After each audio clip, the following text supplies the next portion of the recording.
En el año 1923 el militar español Miguel Primo de Rivera llevaría a cabo un golpe de estado con el apoyo del rey español Alfonso XIII. Primo de Rivera gobernaría hasta el año 1930 cuando su impopularidad, la pérdida del apoyo militar y de la realeza lo obligaría a dimitir y convocar a elecciones.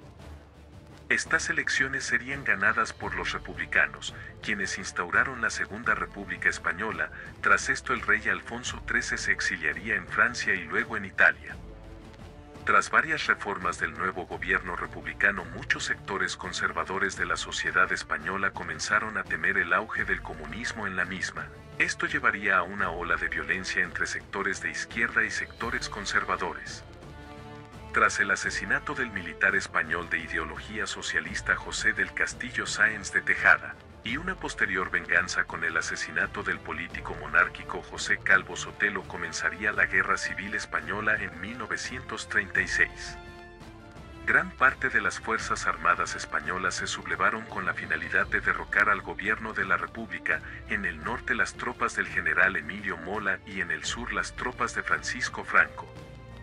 Este levantamiento militar sería gestado por el general José Sanjurjo, quien estaba exiliado en Portugal tras un fallido golpe de Estado en 1932. Tras el inicio de la Guerra Civil Española, el general Sanjurjo moriría en un accidente aéreo. A pesar de esto, las tropas sublevadas continuaron con su plan de derrocar al gobierno de la República. El bando rebelde contaría con el apoyo militar y logístico de las fuerzas de la Alemania de Adolf Hitler y el apoyo de la Italia de Benito Mussolini, mientras que el gobierno de la República solo contaría con el apoyo de la Unión Soviética debido a que Francia y Reino Unido decidieron no involucrarse.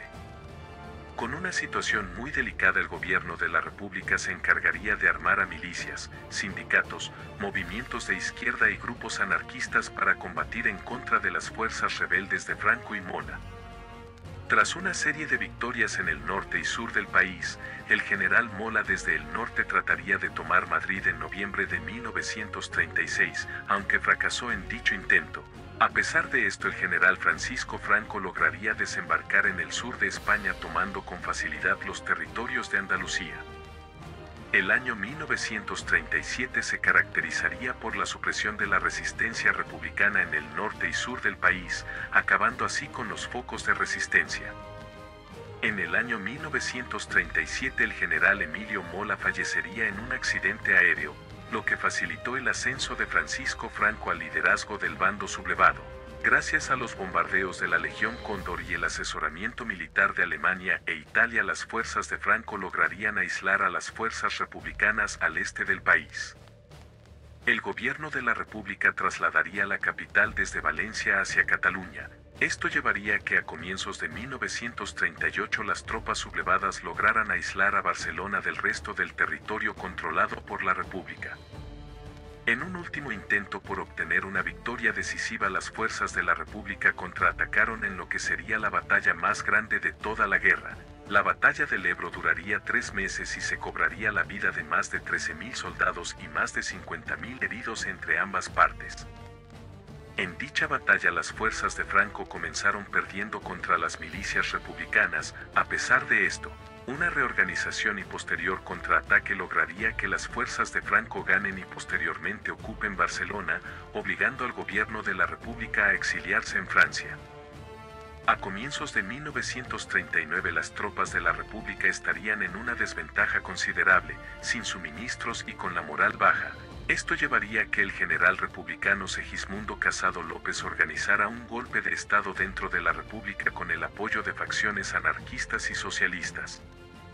Esto llevaría a una lucha interna dentro de la República entre los comunistas, socialistas y anarquistas. A pesar de esto y ante la negativa de Franco de llegar a un acuerdo, las tropas y dirigentes republicanos retrocedieron hacia Alicante, con la finalidad de huir hacia Francia o Reino Unido. Así es como el 1 de abril de 1939 se daría por finalizada la Guerra Civil Española con una victoria de las fuerzas sublevadas al mando de Francisco Franco. Esta guerra, que tan solo duraría 4 años, se cobraría la vida de más de 200.000 personas, causaría el desplome de la economía española y la posterior persecución ideológica, lo que llevaría a que España se convierta en el segundo país del mundo con más fosas comunes. Tras la derrota republicana, Francisco Franco se haría con el poder en España. Su gobierno dictatorial de ideología fascista sería caracterizado por el retorno de la monarquía en 1969. La persecución ideológica a grupos de izquierda, el apoyo diplomático y logístico a las potencias del eje durante la Segunda Guerra Mundial, el apoyo a la Cuba de Fidel Castro y al asilo de distintas figuras políticas como Juan Domingo Perón. Franco finalmente gobernó España desde la sublevación de 1936 hasta su muerte en 1975, causando hasta el día de hoy un gran debate en torno a su figura dentro del pueblo español.